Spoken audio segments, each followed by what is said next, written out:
વાવમાં CR પાટીલની રાહબરી હેઠળ બ્રહ્મ સમાજના અગ્રણી સહિત 500થી વધુ કાર્યકરોએ કેસરીયો ખેસ ધારણ કર્યો.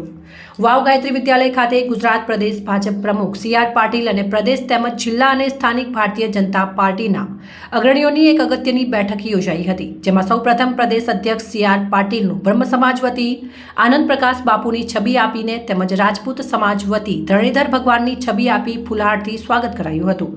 પ્રદેશ અધ્યક્ષની હાજરીમાં કોંગ્રેસ અગ્રણી તેમજ બ્રહ્મ સમાજના અગ્રણી એવા અમીરામભાઈ આસલ સહિત 300થી વધુ કાર્યકરોએ કેસરીયો ખેસ ધારણ કર્યો હતો. જે પ્રસંગે સીઆર પાટીલે જણાવ્યું હતું કે અમીરામભાઈના ભાજપ પ્રવેશને લઈ હવે વાવ વિધાનસભા બેઠક ઉપર ભારતીય જનતા પાર્ટીને 1 લાખથી વધુ મતોની જંગી લીડ મળશે. વધુમાં સરહદી પંથક બાબતે જણાવ્યું હતું કે હું પણ આ પંથકમાં અગાઉ આવ્યો હતો, ત્યારે આ વિસ્તારમાંથી 700થી વધુ ભેંસો અને ગાયો ખરીદીને તબેલો બનાવ્યો હતો. વધુમાં જણાવ્યું હતું કે આ સરહદી રણ પંથકને લીલોતર બનાવવા પાછળ નરેન્દ્રભાઈ મોદીનું યોગદાન મહત્વનું રહ્યું છે. આ સરહદી છેવાડાના વિસ્તારમાં નર્મદાના નીર આવતા ધીરે ધીરે સફેદ ક્રાંતિ આવવા લાગી છે.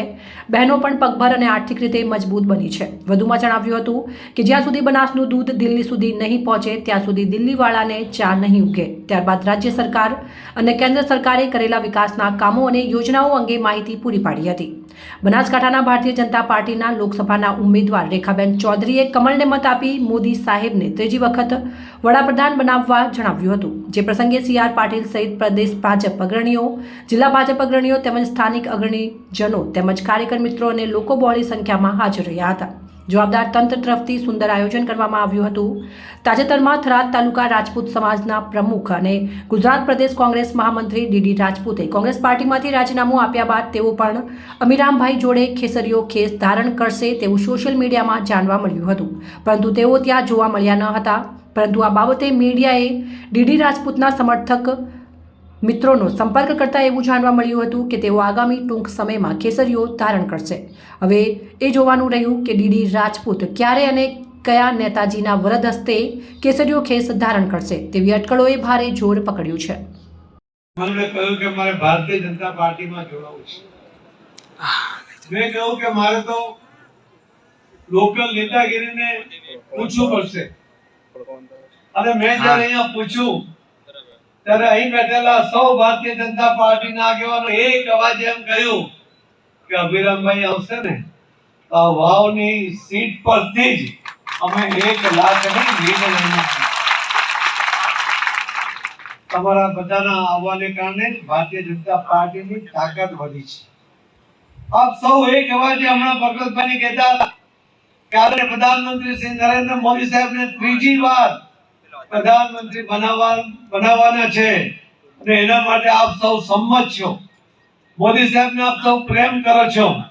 બનાસકાંઠાના વિકાસની અંદર જો સૌથી મોટું કોઈનું યોગદાન હોય તો આદરણીય પ્રધાનમંત્રી નરેન્દ્રભાઈ મોદી સાહેબ.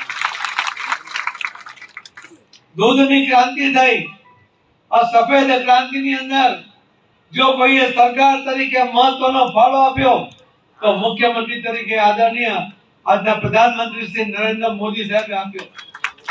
પાણી માટે, પીવાના પાણી માટે પણ જે વિસ્તાર વલખા મારતો હતો, જમીનમાં દૂર સુધી ઊંડે સુધી પાણી હોય, એ પણ ઓઇલ મિશ્રિત હોય, મોંમાં મુકાય નહીં એવી જગ્યાએ આજે તમે ખેતરોમાં આ ઉનાળામાં પણ માર્ચ એપ્રિલમાં પણ તમે લીલો કરી શકો એવા ખેતરોને જે પાણી કોઈએ પહોંચાડ્યું કે આદરણીય પ્રધાનમંત્રી નરેન્દ્ર મોદી સાહેબે પહોંચાડ્યું.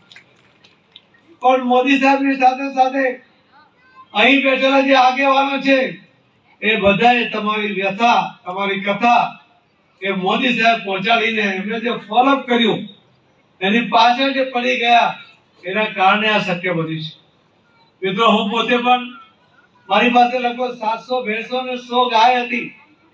એ જ્યારે ભેંસો લેવા માટે મારી સાથે જોડાયેલા એક ભાઈ દેવીદાસભાઈ અહીંયા આવતા, એ તમારા વિસ્તારમાં ફરતા, એના પહેલા અમે એક સર્વે કર્યો હતો કે અહીંયા ખેતી થતી નથી, અહીંયા પાણીની વ્યવસ્થા નથી, એટલે ઇન્ડસ્ટ્રી નથી, અને છતાં અહીંયાના લોકો આર્થિક રીતે સક્ષમ કેમ છે.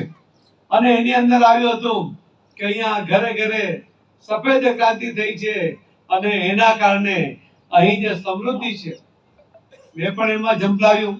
આ જ વિસ્તારમાંથી ઘણા બધાના ગામોમાંથી અમે ભેંસો લઈને ત્યાં તબેલામાં અમે 700 ભેંસો ભેગી કરી હતી. પણ તમારામાં જે આવડત છે ને દૂધની ક્રાંતિ કરવાની, સફેદ ક્રાંતિ કરવાની, અને તમારા બધા કરતા પણ જે બહેનોમાં જે વિશેષ આવડત છે એના કારણે બનાસકાંઠા જિલ્લો કે આજે આર્થિક રીતે પણ સક્ષમ બન્યો છે અને આખા દેશને બનાસકાંઠાનું દૂધ પહોંચે છે. આદરણીય પ્રધાનમંત્રી મોદી સાહેબ કહે છે ને કે જ્યાં સુધી બનાસનું દૂધ દિલ્હી નહીં પહોંચે તો દિલ્હી વાળાને સવારની ચા નહીં મળે. એ પ્રકારની આખી વ્યવસ્થા એ તમે બધાએ ઊભી કરી છે. પણ મોદી સાહેબ પ્રધાનમંત્રી બન્યા એના પહેલા એમણે ગુજરાતના તમામ જિલ્લાઓનો આર્થિક રીતે વિકાસ થાય, દરેક સમસ્યાઓ હલ થાય, પીવાનું પાણી મળે, સિંચાઈ માટે પાણી મળે, બાળકો ભણી શકે એના માટે સ્કૂલો બને, આ તમામ જરૂરિયાતને મોદી સાહેબે પૂર્ણ કરી અને પ્રધાનમંત્રી બન્યા પછી નળ સે જલની યોજના દ્વારા આખા દેશની અંદર તમામ ગામોમાં, તમામ ઘરોમાં પાણી મળે એની વ્યવસ્થા એ આદરણીય પ્રધાનમંત્રી મોદી સાહેબે કરી છે.